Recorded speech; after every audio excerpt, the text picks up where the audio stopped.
On February 28th, 2026, the world changed forever. Not because a war started. Wars start all the time.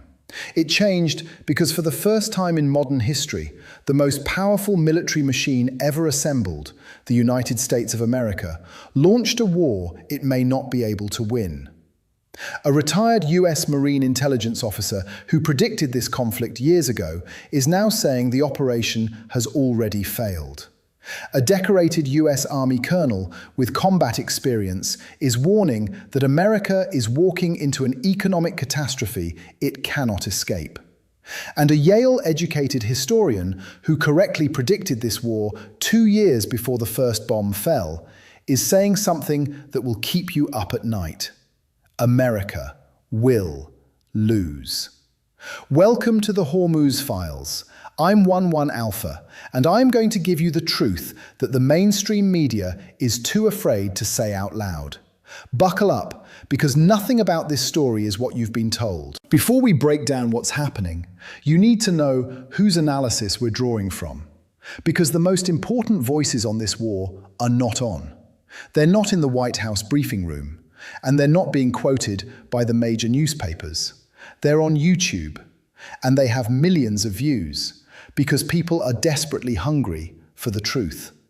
First, Professor Jiang Xueqin, a Yale-educated Chinese-Canadian historian whose predictive history YouTube channel now commands 1.9 million subscribers and growing. He teaches high school in Beijing.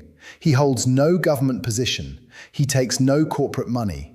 And in May 2024, nearly 2 years before a single shot was fired, he stood in front of his students and made 3 predictions. Trump wins the 2024 election, America goes to war with Iran, and America loses that war. The first 2 have already come true. We will talk about the third one in detail today, because it should terrify every American taxpayer watching this. Second, Scott Ritter, former United States Marine Corps intelligence officer, former United Nations weapons inspector. This is the man who told the world that Iraq had no weapons of mass destruction, when every government and every mainstream media outlet said he was wrong. He was right then, and he is sounding the alarm again now with the same cold, unflinching certainty that made him famous.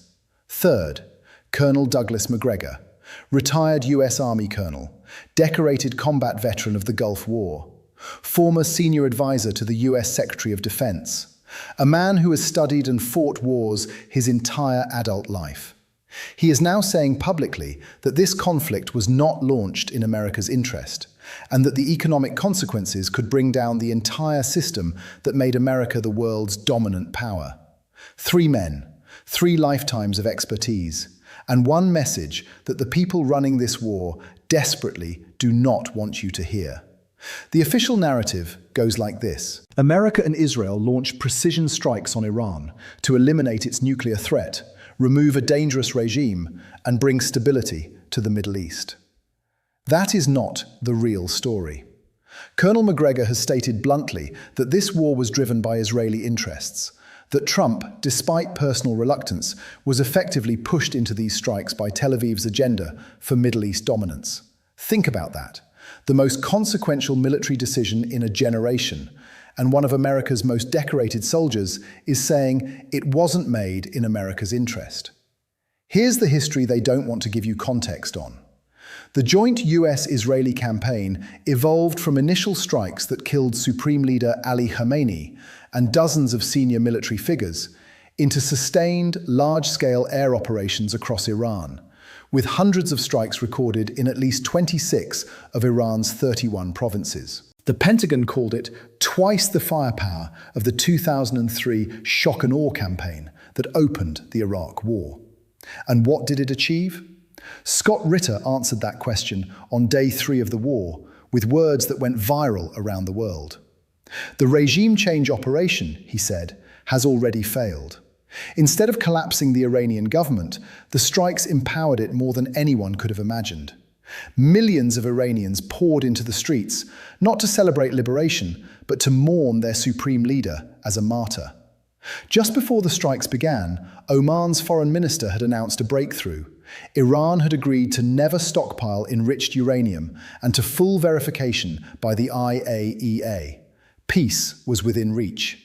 And then the bombs fell anyway. Peace was within reach, and they bombed it anyway. If that doesn't make you ask hard questions, nothing will. Now let's talk about the weapon that changes everything. The weapon that no missile can destroy. The weapon that Iran has been holding quietly for 20 years, waiting for exactly this moment. It's not a nuclear bomb. It's not a ballistic missile. It's a stretch of water 21 nautical miles wide, the Strait of Hormuz. More than 20 million barrels of oil transit through this strait every single day. That is 1/5 of all global petroleum consumption. 1/4 of all oil traded by sea, flowing through a corridor so narrow that from the Iranian coastline, you can see the other side. Before this war, approximately 130 ships passed through daily. Today, that number has collapsed to 6 or fewer, all moving only under coordination with Iranian authorities. Iran is not just blocking the strait, Iran is charging a toll. Iran is telling the world, you sail through our water on our terms, or you don't sail at all. And here is what Professor Jiang identified as Iran's most devastating strategic card. By targeting oil infrastructure in the Gulf, the Strait of Hormuz, and water desalination plants, which provide 60% of drinking water for Gulf nations like Saudi Arabia and the UAE, Iran could cripple petrodollar-dependent economies within weeks. Not months, weeks. Scott Ritter put it in the starkest terms possible on day 3 of this conflict, words that sent shockwaves across the internet. Iran has made it clear that not one barrel of energy will transit out of the Persian Gulf, which means, and these are his words, this is the end of the global economy if this continues. The end of the global economy. Colonel MacGregor has been warning about this for months. He argues that US firepower may destroy Iranian infrastructure, but Iran's retaliation will crash America's own economy through oil disruptions and catastrophic military overextension. You bomb Iran into rubble. Iran takes the dollar down with it. Ask yourself, which outcome matters more to the average American family trying to pay their bills? Let's make this personal, because while governments talk strategy and generals talk tactics, somebody is paying for all of this, and that somebody is the America people. The first week of this war cost American taxpayers upwards of $11 billion. That figure doesn't include the massive military buildup in the region that preceded the strikes. The total cost has already exceeded $200 billion and is climbing every single day. There are now more than 50,000 US troops deployed in the Middle East, including 2 aircraft carriers. More deployments are being announced as you watch this. But the military bill is only the beginning. Brent crude, the global oil benchmark, hit $106 per barrel in mid-March, up more than 40% from $72 the day before the war began. Liquefied natural gas prices surged by almost 60% in the same period. At the gas pump, Americans felt it within days. The national average hit nearly $3.60 a gallon in mid-March, a jump of 35 cents in a single week. In San Francisco, regular fuel hit $6.50 a gallon. Think about what that does to a family already stretched by inflation. But it gets worse. The Gulf states produce nearly 49% of global urea exports, the fertilizer that grows your food.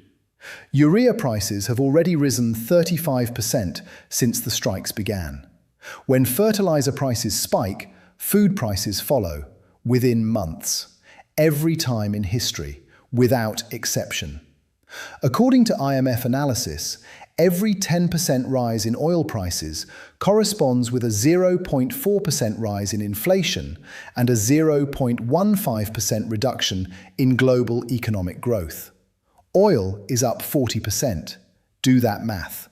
Now apply it to your mortgage payment, your grocery bill, your electricity statement. The World Economic Forum has called this a structural shock to the world economy, delivered at a moment of maximum geoeconomic fragility. First, it hits oil, gas, shipping, and aviation. Then inflation, industrial costs, and food security. And eventually, trade routes, investment decisions, and political stability itself. This is not a war happening somewhere else. This war is in your wallet, right now, today. Now here is the part of this story that should make every American stop and think very carefully. Professor Jiang, the man who predicted all of this, has laid out with surgical precision exactly how this war ends. And it is not with an American victory parade. Jiang's central argument is that Iran's strategy is one of deliberate attrition. The goal is not to defeat America in a single battle. The goal is to exhaust American political will, drain American financial resources, and force a withdrawal, exactly the way Vietnam did, exactly the way Afghanistan did. He points to Iran's geography, mountainous, vast, deeply hostile terrain, and argues that any ground invasion would turn American soldiers into hostages, not conquerors. A ground war in Iran would require a military draft. It would mean 18-year-olds conscripted and sent to fight in mountains that swallowed every empire that ever tried to conquer them. Scott Ritter reinforces this with a detail that is extraordinary. He says the buildings the US and Israel are bombing are empty. Iran spent 20 years moving its critical assets underground and into hidden locations that American intelligence cannot locate and American missiles cannot reach. The most expensive military in human history is dropping billion-dollar bombs on empty rooms. And Colonel MacGregor frames the ultimate consequence. He ties this war directly to the accelerating rise of Eurasian alliances, Russia, China, and Iran coordinating to counter American hegemony, and warns that NATO vulnerabilities are being exposed at exactly the wrong moment. In other words, while America is tied down in the Persian Gulf, the rest of the world is reorganizing around a future without American dominance at its center. Professor Jiang called it 2 years ago. He called it the end of the American century. So let's be absolutely clear about where things stand on day 29 of this war. The regime change operation has failed. Iran's government is intact. Its military is fighting. Its people are unified. The Strait of Hormuz remains effectively closed to the world. Oil is above $100 a barrel. Over 20,000 sailors are stranded at sea. American taxpayers are $200 billion deeper in debt. And the three most credible, independent military and strategic analysts on Earth are all saying the same thing. This does not end well for America. The United States has a 15-point peace plan that Iran has rejected. Iran has 5 conditions of its own that America won't accept, and the bombs are still falling. Professor Jiang predicted this. Scott Ritter confirmed it. Colonel MacGregor warned us. The Hormuz Files exists because somebody has to say these things out loud, without fear, without a corporate sponsor telling us what we can and cannot say, without a political agenda filtering the truth before it reaches you. Every week, we go deeper, we go harder, we leave no stone unturned. If this video changed the way you see this war, then we've done our job. Hit subscribe, share this with someone who needs to wake up, and drop a comment below. Do you believe America can find a way out of this, or has the trap already closed? I'll see you in the next file.